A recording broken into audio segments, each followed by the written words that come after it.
तो नमस्कार दोस्तों, कैसे हो आप सब। स्वागत करता हूँ एक नए एपिसोड में, एक नए अंक में अपने YouTube चैनल स्टोरीज ऑफ बाबा नीम करौली, जहां मैं आप लोगों के साथ शेयर करता हूँ बाबा नीम करौली महाराज की जीवनी, उनके कुछ किस्से और कुछ अनोखे चमत्कार। दोस्तों कहते हैं कि बाबा नीम करौली महाराज कई बार ऐसे चमत्कार दिखा दिया करते थे, कुछ ऐसे लीलाएं किया करते थे जिनका भक्तों को उस समय कुछ समझ में नहीं आता था, लेकिन कालांतर के बाद में जो है उस लीला का फिर पता चलता था कि बाबा जी ने ये लीला क्यों की थी। और आज का किस्सा जुड़ा हुआ है दोस्तों कुछ ऐसे ही इंसिडेंट के साथ में। एक बार बाबा जी की एक छोटी सी भक्त थी, एक बिटिया थी जिसका नाम था मंजू, और मंजू रहती थी नैनीताल में। अक्सर जो है बाबा जी के पास में कैची धाम आया करती थी और बाबा जी की बड़ी परवाह किया करती थी। बाबा जी को खाना खिलाना और बाबा जी को अपने हाथ से पानी पिलाना, इस तरीके से जो है बाबा जी की बहुत ज़्यादा सेवा किया करते थे। और बाबा जी भी जो है उससे बड़ा प्रेम किया करते थे और उसे कहते थे कि मंजू तू मेरी बेटी जैसी है।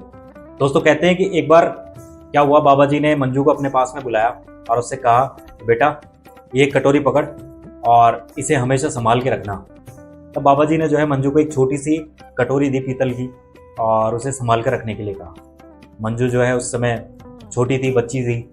उसने देखा कि बाबा जी एक कटोरी मुझे जो है खाना खाने के लिए या फिर पानी पीने के लिए दे रहे हैं या खेल खेल में शायद खेलने के लिए दे रहे हैं। तो उसने जो है वो कटोरी ले ली और ले जाकर अपने घर पे दी कि बाबा जी ने मुझे जो है ये कटोरी दी है और इसे संभाल कर रखने के लिए कहा है।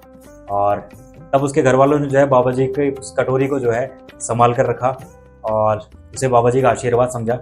जब भी मंजू की कोई तबीयत खराब होती थी या कुछ भी होता था तो उसके जो घर वाले थे वो उस कटोरी में जल लेकर उस कटोरी के जल को जो है मंजू को पिला देते थे।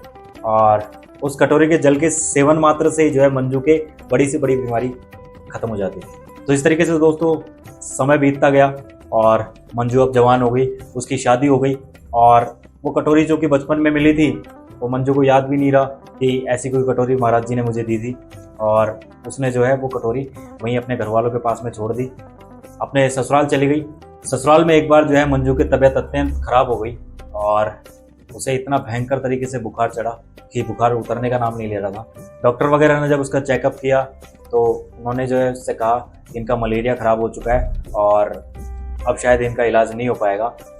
तब मंजू के घर वालों को खबर की गई कि इस तरीके से जो है आपकी बेटी की तबीयत ख़राब है और इस तरीके से उनके जो है बहुत ज़्यादा बुखार हो रही है, बुखार उतरने का नाम नहीं ले रही है और डॉक्टर बोल रहे हैं कि मलेरिया ख़राब हो चुका है और शायद अब जो है इनका इलाज नहीं हो पाएगा। तब मंजू के जो मम्मी पापा थे, जो घर वाले थे, उनको अचानक से याद आया कि किसी समय जो है बाबा जी ने एक कटोरी दी थी और उससे जब भी बचपन में उसको पानी पिलाया जाता था, कोई भी छोटी सी बीमारी होती थी तो बाबा जी की इस कटोरी में जब पानी डालकर उसे पिलाया जाता था तुरंत उसकी बीमारी खत्म हो जाती थी।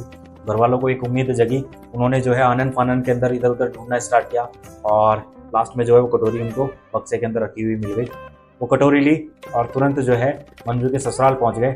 ससुराल पहुंचकर उन्होंने वही किया, उस कटोरी को जो है गंगा जल से धोया, उसमें कुछ पानी रखा और उसे बाबा जी की तस्वीर के सामने रख दिया।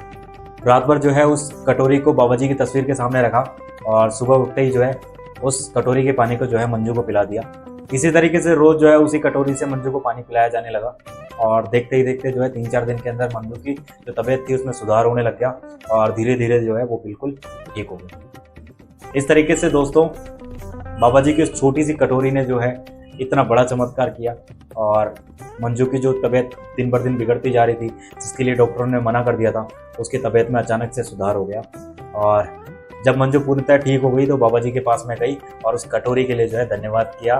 तब बाबा जी ने कहा मुझे पता था कि ऐसा होगा और इसीलिए मैंने उस दिन तुमको जो है वो कटोरी भेंट स्वरूप दी थी और तुमसे कहा था कि इस कटोरी को हमेशा संभाल कर रखना। तो इस तरीके से दोस्तों कहते हैं कि बाबा नीम करौली महाराज त्रिकालदर्शी थे। उन्हें आज का ही नहीं, भविष्य में किस भक्त के साथ क्या होने वाला है वो सब कुछ पता रहता था और कई बार कुछ ऐसी लीलाएं किया करते थे, कुछ ऐसे संकेत दिया करते थे जिनसे भक्तों के आने वाले भविष्य में जो है उनका भला हो सके या वो कुछ संकट आने वाला हो तो वो उसे टाल सके। तो जय हो बाबा नीम करौली महाराज। आज के एपिसोड में, आज के अंक में इतना ही दोस्तों।